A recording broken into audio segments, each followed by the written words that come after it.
it's Heather with another installment of R-Rated Reviews, and this one's not so much of a review as it is a continuation from the Titebond 2 and Titebond 3 wood glue video that I made a couple of days ago about how I make my own wood fill with their glue, and it works really well. Well, I got it done, and it is stainable. I don't know yet if I would say that it's stainable where it's going to have 100% match, but this is the shelf, and I'm going to show you the bottom because I'm staining it. The shelf that I told you I was making out of the wood that I didn't want to put in the fireplace, this is the bottom of the shelf, and I've decided to stain it. I'm not going to paint it. I don't like painted wood. I mean, for my cabinets, okay, I'll do that. But I don't want to lose the wood grain. I mean, this is a live edge shelf that I'm making. Why the fuck would I paint it? So I don't care if it matches everything. Natural wood matches everything. It doesn't have to be the exact same color. I'm doing the bottom right now. And the reason I'm doing the bottom is because this is going to be a floating shelf and the microwave is going to go on top of it. So there's a real, you're not going to see the top of the shelf so much, as much as you'll just see the live edge around the sides and the front. But you might see the bottom. And so I want to make sure I stain the bottom so that it doesn't look unfinished if you happen to look underneath the shelf and you see it. So I am staining the sides of it now, and you can see this is part of my tuna fish that I made the other day to fill in the little bit of a tiny gap I had in my miter edge, because it wasn't wood that I cut to size. It was just picked out of the wood pile. And so the miter cut wasn't perfectly flush. It was very close, but this is I didn't even sand what I used to fill in the miter edge here. So it stains pretty well. It covers pretty well. And that was just rough wood. And I'm just doing a tiny touch on the bark because this bark was really cool, but it was more the wood grain and the way that it was cut that made me choose this piece to want to make something with. And the bark was not like overly, it wasn't like the most attractive bark that I had ever seen. It was really cool. And so what I've done is I've taken some of the stain. I'm using poly and stain mix from Varathane, and it is honey. That's the color. And I'm filling, let me get that spot. I just want to give a little bit of the bark taps.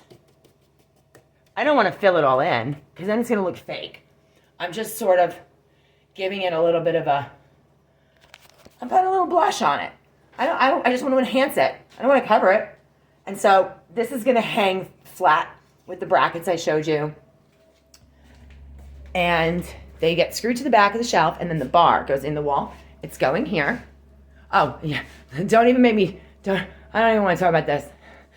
The music didn't come out of the box today when I turned it on. There's no music in here. All I hear is my head. It's going to be rough. I'm like, TJ, please fix that. I don't fix that stuff. Please fix that. That's the original Newtone 1972 install when the house was built. The intercom radio system that has the speakers all through the house, and I turn them up and down all day. And I went to turn it on today, and there was nothing that came out of the box. I'm very upset. So I'm going to work on this. And this, now I know, this is what I'm doing for the countertop. I'm building that edge so it looks like the counter was cut as like a little horseshoe around the farm sink. And then the corners that I've sanded back here, they're going to get sanded again. And then it'll get covered.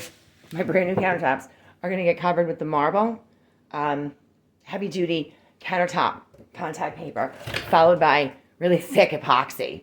But I just wanted to give you guys, it's not really a review, but I can tell you that Titebond 2 and 3 work really well to make your own wood fill. Tuna fish. And you just mix it, use it, let it dry, sand it, stain it, and you can also paint it.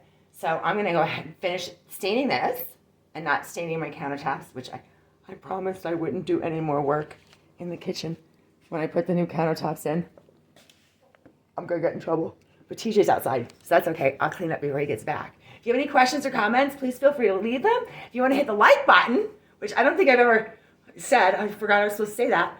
And if anyone wants to subscribe, I would love that. We're in double digits now.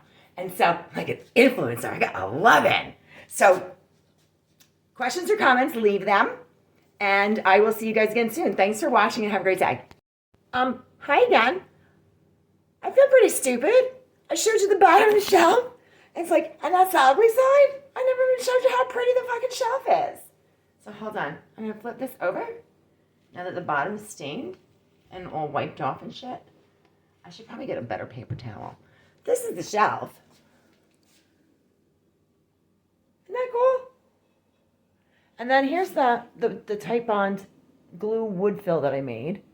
And it's, like I said, it's not the exact same color, but it's holding the stain. And it gives it a unique look. So on wood, I mean, it doesn't have to be perfect. You got wood grain and all kinds of stuff.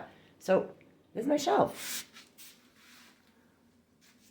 How do I show you the sign? There it is.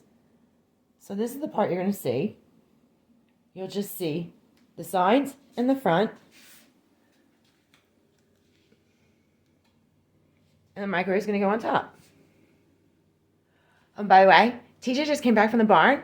And not that I'm happy. He said that the power was out in the barn. Not good. But he said a breaker tripped. And we don't know why, because the space heater was off. He thinks maybe the radio was on the same breaker, and maybe the power just tripped. So he's gonna hook it back up, and we're gonna see if it didn't break, and maybe we can make the music come out of the box again. So I'll talk to you later. Thanks.